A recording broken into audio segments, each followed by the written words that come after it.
Welcome to Gov School this afternoon. My name is Mark. I'm one of the founders at Gov Directions, and I want to thank you for joining me here. I'll start our video here, but we're going to focus in on the actual screen today. And I apologize if anybody showed up a little bit earlier for another session that we had scheduled at 12.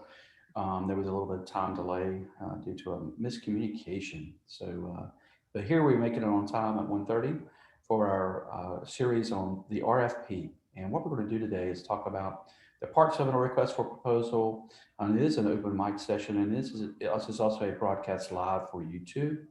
And so if you do have questions, but you need to pose your questions in our Gov Directions private room. And so I want to welcome you here and hoping everybody's having a great day. Our schedule is always online here. And I want to mention our Monday morning series at 10 o'clock Monday. We're going to talk about the new SAM changes in sam.gov, at beta.sam.gov. You may be familiar this last year with the federal government site changed.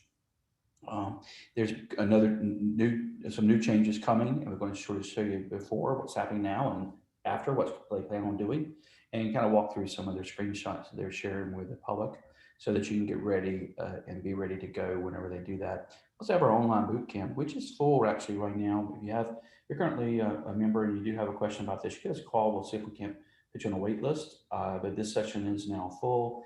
And then next Wednesday, we're going to be talking about Bidwing. This is a fun I like to have a little fun with when we talk to our members about how not to be taken advantage of by third-party systems. There are a lot of them out there. Probably, maybe about 1,000 total governments will use one of about 20 companies that sometimes suggest you have to pay for access to public information. We just like to show you how you really don't have to. And while it's good that they're in business, they shouldn't be taking advantage of companies who are just trying to learn about government contracts. And then our Gov School Focus session, this is a more overview of what actually happens with how government contracting works, as opposed to our boot camp, which is a more detailed session where you really are coming out of there ready to bid. Here, we just like to make sure you're familiar with the overall concepts that are involved in government contracting and talking about contracting instruments, pinpointing opportunity, registration, and so forth. And so, one of those, and if you want to be notified of any of these sessions, just make sure you go to our homepage and sign up. Each of those should have quick links in them to allow you to sign up as well. But on that Gov School session, the contracting instruments, you hear all this terminology, and sometimes it's a little bit foreign to individuals. And what we'd like to do is make sure you're aware of what all of that means.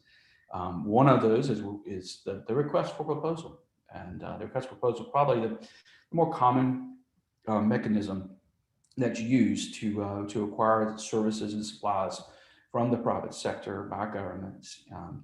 Is generally, I usually like to say, whenever they have an invitation to bid there, they have specifications in place. It's very clear what they're looking for. The clarity of purpose is solid. They know what they need, and it's usually a per unit charge or per commodity charge of some sort. And they'll use that invitation to bid, almost always driven by low cost or best value, or your response to that. They've sort of pre-engaged you. They know that you can provide the services or supplies they're looking for, and they do that through the invitation to bid. Request for proposal, more broad there. They know generally the objective, what they're trying to accomplish, but your company is a subject matter expert in the area, and they oftentimes are looking towards you to help them in the process of how they're going to go about winning something. But that doesn't mean that you have to be creative, that you get to be too creative. The number one problem I run into with companies is they're creative, and that's by nature of being an entrepreneur involved in the market segment. But in government, you don't necessarily do that, and you need to make sure at first, when you first respond, that you are you're giving exactly what a government's asking you to do. You're dotting your I's and you're crossing T's. And as a part of that, it's important that you understand the instrument itself. And then we have, the request for information that we're not going to talk about today, but more general. The request for information is a way to allow you to go in and look and see and be able to respond to individual governments about particular areas. And just one second, I got a question here from somebody in my office. I need to get back to you. Just one second. So you'll see there on the request for information there, they really pre-qualify you. And that's oftentimes they're allowing you to basically get in their Rolodex and allow you to help them out. Okay.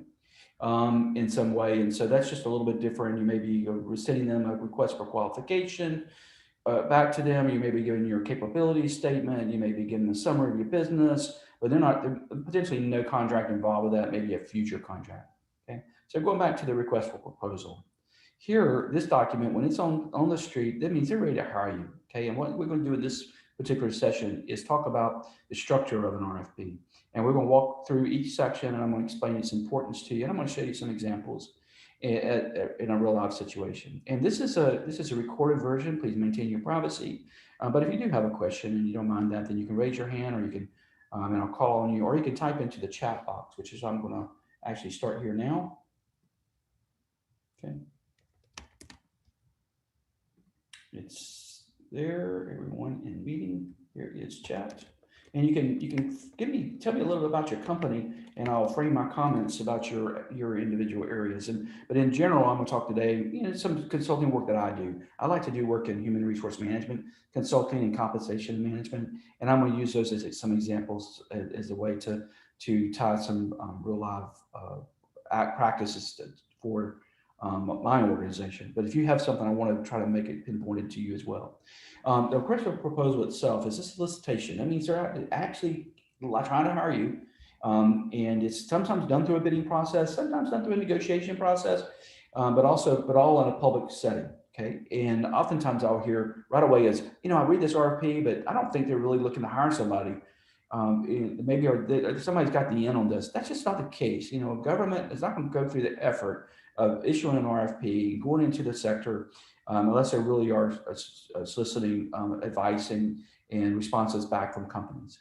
And this is done by an agency or a company who's interested in procuring of either a commodity, a service, or valuable assets. So it could be in different levels. It could be those commodities. They could use an RFP to do that. Maybe they know they won't sanitize any supplies, but then in the past maybe they bought Perel, and now they don't know what's out there. So they may use an RFP in order for you to respond back to them and tell them what you actually are looking for. They're actually are able to get. Okay, so they can use that more broad solicitation. And it's always to potential suppliers. And so they announce it, and then your response back is sought. Another thing I always like to tell our members is, sometimes you'll see, I saw one the other day, I think it was 74 companies downloaded a request for proposal. Okay. And only 2 responded back. So a lot of people got shy away from that. They see, there's a number of organizations responding, or companies, and then at the end of the day, nobody actually responds. It's also not helpful to go out and just download every single RFP and then never responds. That can harm you in the future. Okay, you need to always respond back and not be labeled as a non-responsive and interested party. It does send signals to organizations. So download the ones that you really are potentially interested in. And if you're not going to respond to it, then let the organization know back. There's typically ways to do that. Okay, but they're actively seeking you to respond. The traditional parts of an RFP include, statement of work. That's the very first part. I actually teach a graduate class and how to write RFPs, and we did this session just yesterday, in fact.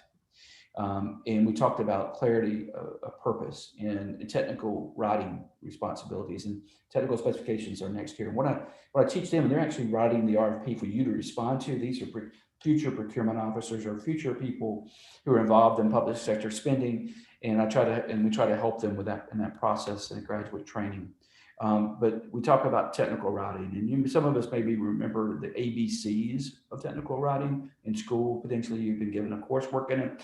If you're not, practice up on it.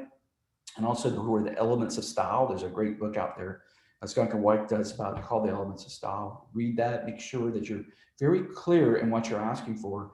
And the technical writing specifications, it's A, be accurate, always be accurate. B, be brief or brevity. C, be clear. Okay. And then S is be simple. Okay. And if I had to switch that around, I'd say I'd go away from ABC to I'll use CAB. Get in a CAB. Be clear first, then be accurate, and then be brief. And that's going to be a better way to approach it, because clarity of purpose in any type of request to you or response back, and making sure that you're matching up to in that discussion is very important. It is the most important part of contracting and compliance within working with governments. because the last thing that they should be doing is asking you to respond to something they're not even clear on what they're really willing to hire you for. And then whenever you get in the door, you price yourself out of the ability to make any adjustments, and then you're having to go back to them and say, "Hey, yeah, but you didn't ask for this." Whenever submitted the requested the RFP, and what I gave you back in my response was what you asked for. So that first part is very important, and making sure you understand what they're asking is the second part of that. Whenever they tell you specifically what they want, that's specifically what they want you to respond back to. And so make sure you are able to address those. Just as a quick um, thought, and I'll go into this in a little bit more detail as we go into the review. But if you see a spec that you can't do, then you need to speak to it right up front and let them know that you can't do it, or you have an alternative to it. But don't ignore it. Okay, that can come back to harm you. And so I'm seeing some other, landscape architect, structural engineer. I'll build some comments on that. STEM-oriented education, training, consulting. I'll pull some of those out as we go forward. In addition, beyond the technical specs, which is generally the most important part of an RFP, because this is really what they want you to do. They're going to want you to give them a schedule, and you need to make sure you can actually respond in the appropriate time frame that they give you. This was more important, a lot of times during the pandemic period, where there was very immediate need, or actually immediate needs in particular areas, and then there was a breakdown in the supply chain. There was a breakdown in our ability to respond. Contracts were interrupted, and the importance of that schedule became, and the listing of that and your ability to move within that schedule became more and more a big part of success. And whenever you're going through this, you're going to look at the list of deliverables and what they want at particular times, but also the contract terms and conditions, so that if there is a breakdown in the schedule or you're unable to make a particular point of delivery, then there's a way to remediate that, make sure that it's taken care of in that contract term. It doesn't just kill everybody, in the process. We don't need a scorched earth just simply because there's a problem that was out of our control, but we need to speak to that in the contracted term and make sure you read through that and you can actually understand it. Big part of that. Sometimes governments will drive the contract terms in the RFP itself without drafting a contract. Other times they'll actually will talk about the terms and what they're expecting and when they're expecting it in the deliverables, in the scope. And then they'll actually have a contract that talks specifically to that you'll be legally obligated to sign whenever you are awarded the process back.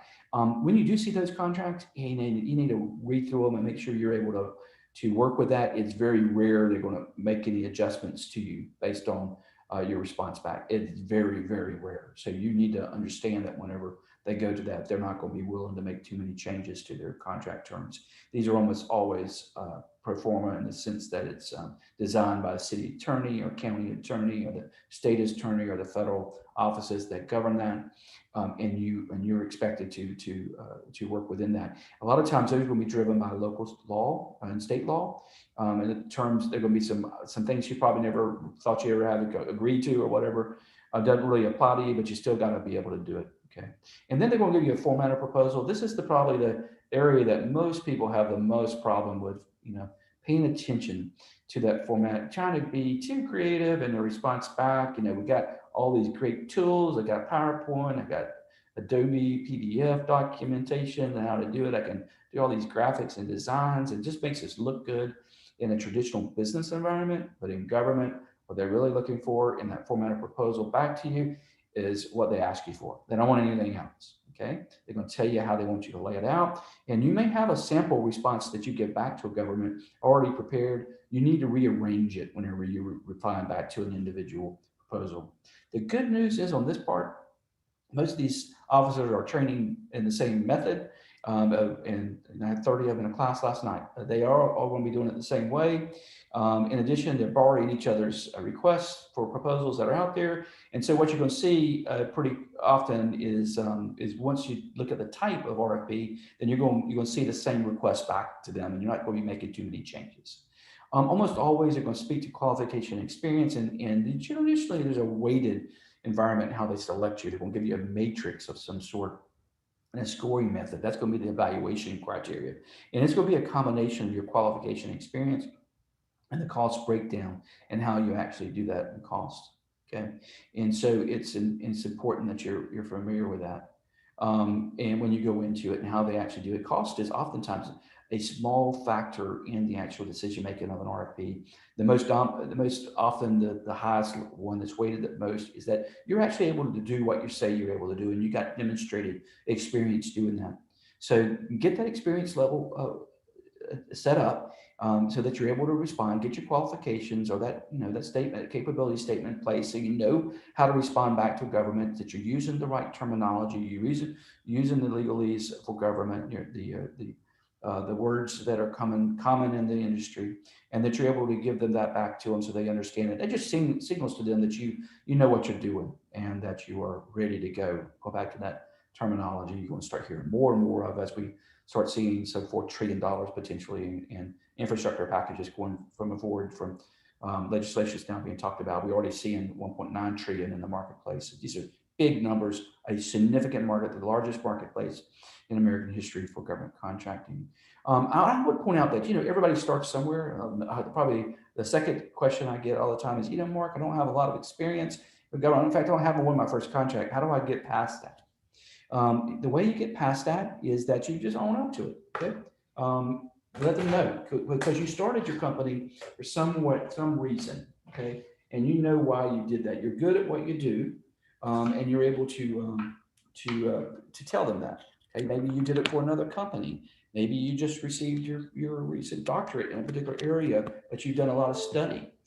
So you can tell them and you can explain that to them because there's a reason why you went into business, and that's what you need to be used in that experience qualification.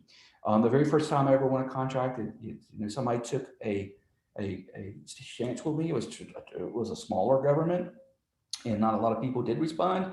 And I was able to convince them. And that was in Vermont back then. I was in Georgia. I wasn't even local, but I was able to convince them when I got past that stage. And then from that point, they told somebody else, and the word spreads. And then they're able to, you eventually you respond in RFPs and not even calling your references that you got so many great ones there. Okay. So these are the typical parts. You can see a lot of other subparts and so forth, but every RFP that you look at is going to have these types of parts within them, and you need to be aware of them, be ready to go in order to respond to them, because you're not going to have a lot of time often to respond. And so you having a sample one already built up for yourself, or even using somebody else's through past performance research, then you can go out there and do that. And I'll point out that here's a favorite quote of mine from a movie that's out there. Tom Hanks, who said, "A League of Their Own." It's supposed to be hard. Okay, it's got to be. It's hard. Okay, so be aware of that going into it. If it were easy, everyone would do it. Okay, but you know how to do it in your industry. You know how to say about your response back. The format of the RFP itself, while it may look a little difficult, sometimes I saw one the other day, 1,000 pages long. That's a little bit overkill. Okay, they're being very precise in what they're looking for, very scientific modeling and so forth. Most of them will be 15, 20 pages. It's a little difficult to read through. Sometimes it should be simple, plain language. If they're following the instructions I give them, then they're going to do that. But if it were easy, everyone would do it. There'd be a lot more competition. Fortunately, you're going to get back when you really are competing. You're probably only competing against 3 to 5 different companies at a real high level. Okay. Here's one that I recently bid on. It's in Carter County, Tennessee. I want to show you a real live example and go into Coldplay. Their quote is that you're the one that I wanted to find. Okay. You go through and, right now we got 45,000 plus listings at Gov Directions, but there's no sense of me going out there and just throwing darts. Okay. That doesn't make any sense. Okay. I need a pinpoint opportunity and go in there and look and see and find exactly the one that fits me. This one I just showed you, Carter County, Tennessee, it was last year as the one I bid on. And frankly, I didn't win it, but I came real close. And I'm going to kind of share with you. In another series, I kind of share with you why that happened. But here, it was the one I wanted to find. It was the same size government I typically work with. Usually a county. It's within a 5-state geographic area. They were looking specifically for the skill set I had. And right away, even before I respond to it, I knew I'd be a top candidate for it. Okay, it's no different than applying for a job. I've got some background in contract research. It doesn't do me any good to go out there and apply for a job and bus driving, because I'm not able to drive a bus. So make sure that you're bidding on the right projects and you're responding to the right projects, and then limiting yourself even within your sector to the ones that you win. Okay, you'll have a higher percentage, you'll have a better success rate, and then you'll have a better attitude as well. Okay? And so when you get a bid or a request for proposal, you want to make sure you read the entire proposal. Okay? When you first get it, the first thing you do, and before you even decide what you're going to do, read the whole thing. Okay? I've already pinpointed, frankly, with the ones I'm looking at. If it comes across my plate and says New York City or the city of Atlanta or the city of Chicago, I don't really mess with. I don't work with large cities. I'm not that I couldn't do it. I just don't have a high success rate. I've learned that over time, and I just have become happy working in the sector that I'm working in. Typically, governments within about a population of about 15,000 to 30,000, and then maybe 200 to 400 employees. And so so I focus in, and and then I pay attention to the areas we just discussed. After I read that proposal and going through it, and I set it aside. And I start thinking about whether or not I really want to pursue it. Is there a reason for me to do it? And then I maybe talk to my colleagues that I'm going to work with, make sure it's a fit for them as well. And then I'll go about completing that proposal. Then give yourself a period of time to actually do that. Um, and it's going to take you some time to complete it, prepare it. We do a really good series that's called Writing RFPs. Tammy Bailey Foltz, she's our top writer, and she'll come in and prepare, instruct us. And there's a series. You can find that on our YouTube channel or at our govschool.com page at the top. And she walks through. But one thing she says is, before you even start writing the proposal, give yourself a period of time of a prayer or thought, or whichever way you think about your business, and or maybe even meditation before you do, because it's a challenge. And get ready for it. Get yourself mentally prepared for it. In fact, you see here on the back of my screen here, it says reach a flow state. Oftentimes I do that by playing a little music, understanding what really motivates me, keeps me going. And so reaching that flow state before you start getting involved in detail. Make sure everybody knows that, hey, I'm in my flow state. Don't bother me till I come out of it. Okay. And so you don't need a bunch of interruptions. You focus in on that proposal. You're going to have more success. So let's take a look at a real live one, because as we've found, work will expand to fill the time available for its completion. That's Parkinson's law. And we learn as we go along. And so as we write those RFPs, we're going to get better at it. Okay, we're going to understand it, and it's important that, because the only source of knowledge is experience. Einstein is famous for that quote, and so it's important that you understand that going into it. And so what I want to do is I'm going to move to the actual web page and show you a couple of real live examples. And instead of going into the one I just told you about, Carter County, I'm going to go actually, at this point, I'm going to go and look at some of the ones that you said you might be looking for. So in Gut Directions, when I first come in, I actually try to pinpoint something. And so we've got STEM, STEAM, is how it's being spelled. I might want to look and see if that keyword's out there. Looks like it's somewhat innovation, though. There might be there. We got something. Well, actually, I apologize. I'm pulling up the word STEAM as well. STEAM jacket. I see that. So I might want to go in when I'm doing a broad word like that. Notice how I used it in quotes. This is a Boolean search technique to allow you to do that. Come back and I might search by industry, and then go in and look at education if I was in education. But it does sound like this might be somewhat of an innovative type look at the STEM research. And so what you might want to do is come back and broaden your search and go into STEM potentially, okay? And play around with it, get to the area that you want to be in. And then you'll come in, you can see the STEM curriculum. And so if somebody's particularly buying in these areas, then I might want to contact them and say, yeah, I've got some alternatives to the way you're doing in training consulting in marginalized communities, for example, what we're speaking to here. And so we're coming in and looking at those. Here's one for Summer Academy. And so you might want to respond back to them. Sometimes I might even step out of the RFP and say, I'm not going to bid on this RFP. I might respond to it, but I've got another way that you can think about doing things and then pull through. But when you open up these, you can actually save it, come back to it a little bit later if you need to. I might want to go back in and do a different type of search, where I'll go into a categorization search and go into education and training, and then pull out those in particular areas. Here's one, just kind of like statewide testing, and then even going into marginalized communities potentially, and start looking for those keywords in the actual RFP. Here's the one for in home, going to the actual document itself and looking at the RFP, then downloading. Here's one It's chosen at random, by the way. So I never know what's going to actually happen in the details. This one's actually an announcement, and they tell you what you're going to look for, and then you're going to actually drive through that to that RFP and get to that point. So here we are coming up on the 12 o'clock mark. This is a 30-minute session. And I want to encourage you to go into GovSchool and more detailed. You can even watch this today if you like. It's right there online in our library. Click library. And this actually takes this course just a little bit further. It's an hour-long session with RFP writing with Tammy Bailey Foltz. Just click that right there in the middle, and it's going to be a session that drives you specifically to the skills of actually responding to an RFP more than just learning to read one, like we as we did today in our quick session. Any final questions as I leave you today, Rick? Yeah. Nope. Any questions? Mark, can you hear me? Yes. Can you hear me? I can. I was one question I have is thank you very much, first of all, for the presentation. I appreciate that. One of the questions I have is in addition to the resources of what you've shared here, are there any other general online categories of things in terms of both training for writing RFPs and or looking at example good RFPs that are available too? Yeah, we actually do in our RFP writing courses. Is some of the things we talk about. So when you watch that, you'll learn some particular areas. Okay, but you can scroll down and you can look at specifically in STEM research and to see some examples that are out there.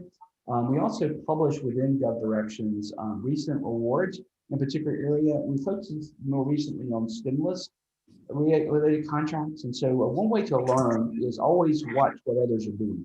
Okay. And so you can go in and you can go in under product in a particular area. Let's just say right now there's a lot of money flowing into HVAC equipment.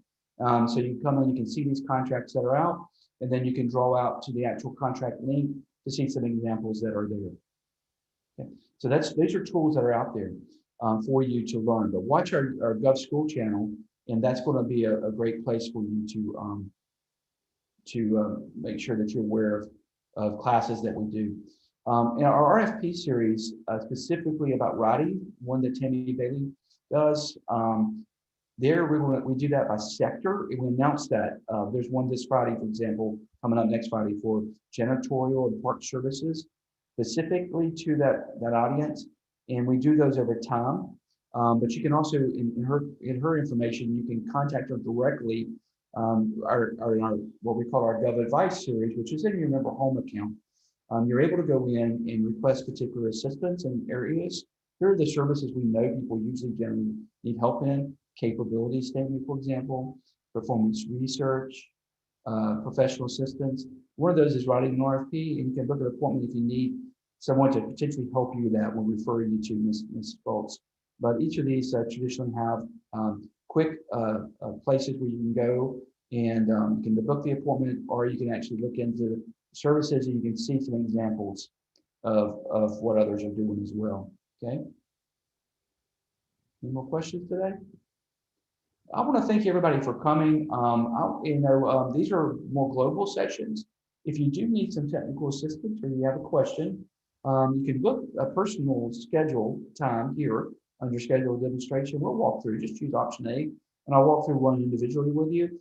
Or you just call us at any time. We're located in Atlanta, and our staff with traditional business hours in Atlanta. But we're ready to help you. Our goal is to help you learn and win contracts. So thank you and have a great day.